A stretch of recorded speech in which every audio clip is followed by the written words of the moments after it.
Hi Varun sir. Hi hi ఎలా ఉన్నారు? నేను చాలా బాగున్నా. మీరు ఎలా వెల్కమ్ టు ఉన్నారు? Vizag. Thank you so much. Sir అంటే యాక్చువల్లీ కార్తిక్ గారి కాన్సెప్ట్ కి వచ్చారు. మీకు కూడా మ్యూజిక్ అంటే చాలా చాలా ఇష్టం. సో మీ ఫిలిం లో కూడా సాంగ్ పాడారు. సో ఎలా అనిపిస్తోంది? ఈ ఆడియన్స్ కి ఏం చెప్తారు? జననీ ఎస్టేట్స్ ఫార్మ్లాండ్స్ చందన్ వాలి స్క్వేర్ యార్డ్ 2299 రూపాయలు మాత్రమే. చాలా హ్యాపీగా ఉంది. It's looking forward to this concert. And Karthik నాకు అంటే హ్యాపీ డేస్ కానీ, కొత్త బంగారు లోకం, కుర్రోడు, ఇలా చాలా సినిమాల్లో సాంగ్స్ పాడారు. అండ్ కొన్ని కాన్సర్ట్స్ కార్తిక్ చూస్తుంటే హ్యాపీ డేస్ లో సాంగ్, కొత్త బంగారు లోకంలో సాంగ్ అయితే కంపల్సరీ పాడుతూ ఉంటాడు. So looking forward to the concert. Yes.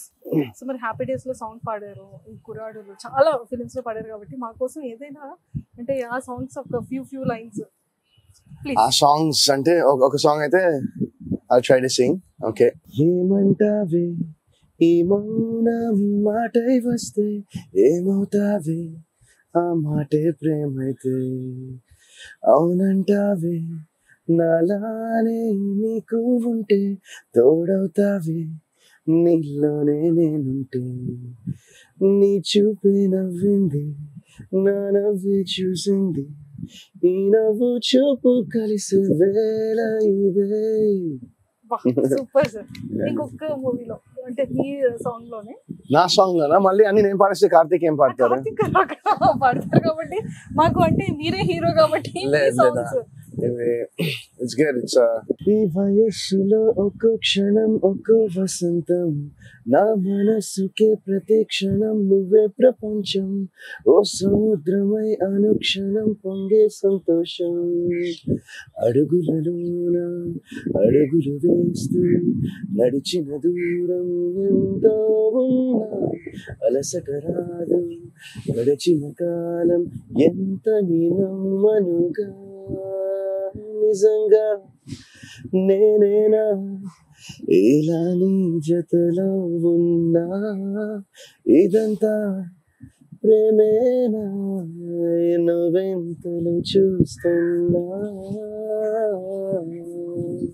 Sir అంటే ఇంత బాగుంది వాయిస్, ఎంత బ్యూటిఫుల్ గా. అంటే మీ ఫిలిమ్స్ లో ఎప్పుడైనా మీరు ఓన్ గా పాడారు? పాడానండి. ఏ ఫిలిమ్స్ కి పాడారు? కొన్ని ఫిల్మ్స్ పాడాను, 2-3 ఫిల్మ్స్ పాడాను. ఎగ్జాక్ట్ గుర్తు రావట్లేదు నాకు, బట్ ఒక 3-4 సాంగ్స్ అయితే పాడాను. ఓకే. ఎప్పుడైనా ఫ్యూచర్ లో మీరు కూడా ఇలాంటిది ఏదైనా సింగింగ్ ది చేయాలి అని ప్రోగ్రామ్స్ అలాంటివి ఏదైనా ఐడియా ఉన్నదా? మేబీ చూద్దాం. Let's see. అవునా? Let's see what's. అంటే మేము కూడా వెయిట్ చేస్తాం అయితే వరుణ్ గారి పాటల కోసం మేము కూడా. సో వైజాగ్ లో మళ్ళీ ఎప్పుడైనా maybe let's see, hopefully. Varun గారు ఇంత క్లియర్ గా చెప్తున్నారు అంటే ఏదో గుడ్ న్యూస్ ముందు ఉంది. సార్ ఏంటి అప్కమింగ్ ఫిలిమ్స్ ఏంటి? అప్కమింగ్ ఫిల్మ్స్ నేను నిందా అని ఒక సినిమా చేస్తున్నానండి. Title of the film is Ninda. And Viraji అని ఒక సినిమా చేస్తున్నాను. సో ఈ 2 ప్రాజెక్ట్స్ ఇప్పుడు షూటింగ్ నడుస్తుంది. అండ్ చిత్రం చూడరా అని ఒక సినిమా చేశాను, అది ఓటీటీలో డైరెక్ట్ ఓటీటీ రిలీజ్ చేస్తున్నారు. సో మార్చ్ ఎండింగ్ అది రిలీజ్ అవుతుంది. అంటే హెయిర్ కూడా తీసేశారు అంటే ఏదో ఫిలిం కి. ఇప్పుడు యాక్చువల్లీ ఇంకో సినిమా అంటే నిందా విరాజీ ఇవి పోస్ట్ ప్రొడక్షన్ లో ఉన్నాయి. అండ్ కానిస్టేబుల్ అని ఒక సినిమా చేస్తున్నాను.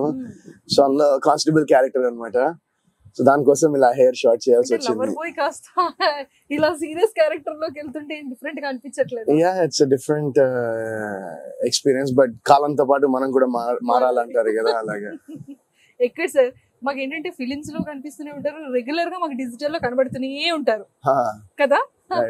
నిజంగానే అది ఆ ఫీలింగ్ ఎలా అనిపిస్తుంది మీకు? అంటే రెగ్యులర్ గా పీపుల్ తో, ఫ్యాన్స్ తో కనెక్టివిటీలోనే ఉన్న ఫీల్ వేరుంటుంది. అంటే కింద కమెంట్స్ రూపంలో కానివ్వచ్చు, రియాలిటీ షోస్ లో కూడా మామ్ది మీది కూడా నిజంగా నేనేనా సాంగ్, ఇలాంటి చాలా సాంగ్స్ తో కూడా. అంటే మొన్న తన బర్త్డే కి అండమాన్ నికోబార్ ఐలాండ్స్ వెళ్ళాము. సో ఇంకా తను అడిగితే తప్పదుగా చేయాలి కదా. సో ఆ ఫీలింగ్ ఎలా ఉంది అంటే ఎప్పుడు 70mm లో ఆ పెద్ద పెద్ద కెమెరాస్ లో అది ఒక ఫీల్ ఉంటుంది. వైఫ్ తను ఇలా చేయండి అలా చేయండి అని తను డైరెక్ట్ చేస్తుంటే తన కోసం అంతే. మీ ఫీలింగ్ ఎలా ఉంది? నా ఫీలింగ్ తన కోసం చేశాననే ఉంది. అంటే బర్త్డే సర్ప్రైజెస్ ఇవన్నీ కూడా మేము బ్లాగ్స్ లో చూసాం. ఎంత సర్ప్రైజ్ ఫీల్ అవుతూ ఉంటారు, ఎంత కష్టపడి ఎంత సర్ప్రైజ్ చేస్తారు. కొన్ని మీ ఎక్స్ప్రెషన్స్ లో అయ్యో సర్ప్రైజ్ ఫీల్ అయ్యారా వరుణ్ గారు అనిపిస్తూ ఉంటది. అంటే లోపల ఫీల్ అవుతాను. లేదు నిజంగా. ఐ మీన్ షీఈ్ తన యూట్యూబ్ ఛానల్ కి చాలా కష్టపడింది. అండ్ యూనో అది అదొక కంప్లీట్ డిఫరెంట్ ప్రపంచం. అప్పుడప్పుడు కొన్ని వీడియోస్ లో ఇంక నేను ఉంటాను, లైక్ తన బర్త్డే కానీ లేకపోతే ఇంకేమైనా అలాంటి వీడియోస్ లో కానీ. But the effort and hard work that goes in to it, it's చాలా ఎఫర్ట్, చాలా హార్డ్ వర్క్ పెడుతుంటాను. నేను చూస్తా కదా, అంటే మొత్తం తనే చూసుకోవాలి కదా, లైక్ వెదర్ ఇట్స్ ఎడిటింగ్ కానీ డైరెక్టింగ్ కానీ తనే చేస్తుంది, అండ్ ఆ DIYs కానీ. అమ్మో, అంటే చాలా మంది యూట్యూబ్ ఛానల్స్ స్టార్ట్ చేశారు, కంటెంట్స్ చేస్తూ ఉంటారు. కానీ రితిక గారితో వచ్చేటప్పటికి అది ఒకటి చాలా డిఫరెంట్ గా ఉంటది. అంటే నిజంగానే ఒక డిజిటల్ లో కూడా ఇంత అద్భుతాలు చేయొచ్చా అంటే తన బ్లాగ్స్ లో కానీ, లేకపోతే తను చూపించే మీ బర్త్డే, మీ యానివర్సరీ సెలబ్రేషన్స్, బర్త్డే సెలబ్రేషన్, ఆ బ్లాగ్స్, ఆ ఎడిటింగ్ స్టైల్ కానీ అంతా కూడా చాలా యూనిక్ గా ఉంటుంది సార్. చాలా చాలా బాగుంటుంది. సో Feb 14th వచ్చేస్తుంది, మరి ఏమైనా స్పెషల్ ఉందా? ఏమైనా మా ఛానల్ తో ఏమైనా? నాకు షూటింగ్ ఉంది Feb 14th. సరే, మీకు అలానే షూట్ ఉంది, ఆ టైంలో అక్కడ ఉండరు కాబట్టి మేము అదే రోజు Feb 14th రోజు ఎక్స్పెషల్లీ మ్యామ్ కి ఇది పంపిస్తాం. ఈ క్లిప్ నేను పంపిస్తానులేండి మ్యామ్ కి, మీరు పంపించొద్దేమి. పంపించేది పర్సనల్ గా ఉంటుంది. అయ్యో అమ్మో అమ్మో, అవి పర్సనల్ గానే ఉంటేనే బాగుంటాయి, కొన్ని అన్ని పబ్లిక్ ఉంటుంది. ఐ లవ్ యూ అని కానీ అలాంటిది ఏదైనా అది తనకి చెప్తే బాగుంటుందండి, అందరికీ ఎందుకు.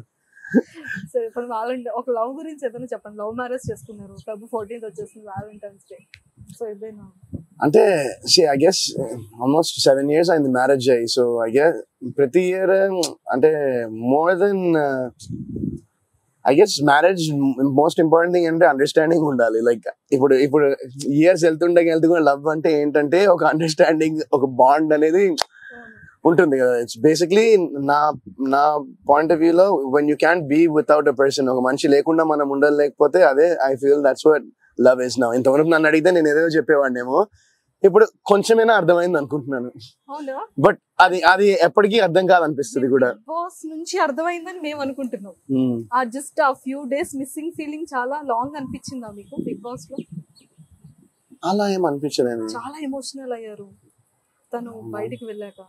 మీరు 5 ఏళ్ల క్రితం గురించి అడుగుతున్నారు, నేను ఏం చెప్పాలి? అంటే మేబీ ఆ టైం నుంచి, ఆ టైంలో, ఆ మూమెంట్ లో ఐ గెస్ మేబీ, ఎందుకంటే ఇట్స్ ఆల్మోస్ట్ 95 డేస్ కలిసి ఉండేసరికి ఆ హౌస్ లోనే సడన్ గా వెళ్ళిపోయేసరికి ఏ హ్యూమన్ బీయింగ్ కైనా ఉంటుంది కదా అది. So yeah, thank you so much. And మేము కూడా వెరీ సూన్ ఇదైతే మీరు కూడా వైజాగ్ లో ఏదైనా ఒక మంచి కాన్సెప్ట్ చేస్తే చూడాలని ఉంది, మీరు పాడితే వినాలని ఉంది. Thank you so much. Please వచ్చేసి చేయండి. థ్యాంక్ యూ అండి, థ్యాంక్ యూ సో మచ్ అండి. అండ్ న్యూ క్యారెక్టర్స్ తో చాలా బాగుంటుంది, చాలా డిఫరెంట్ గా ఉంటుందని చెప్తున్నారు కాబట్టి మేమందరం వెయిట్ చేస్తున్నాం. థ్యాంక్ యూ సో మచ్ అండి. All the very best. Thank you so much.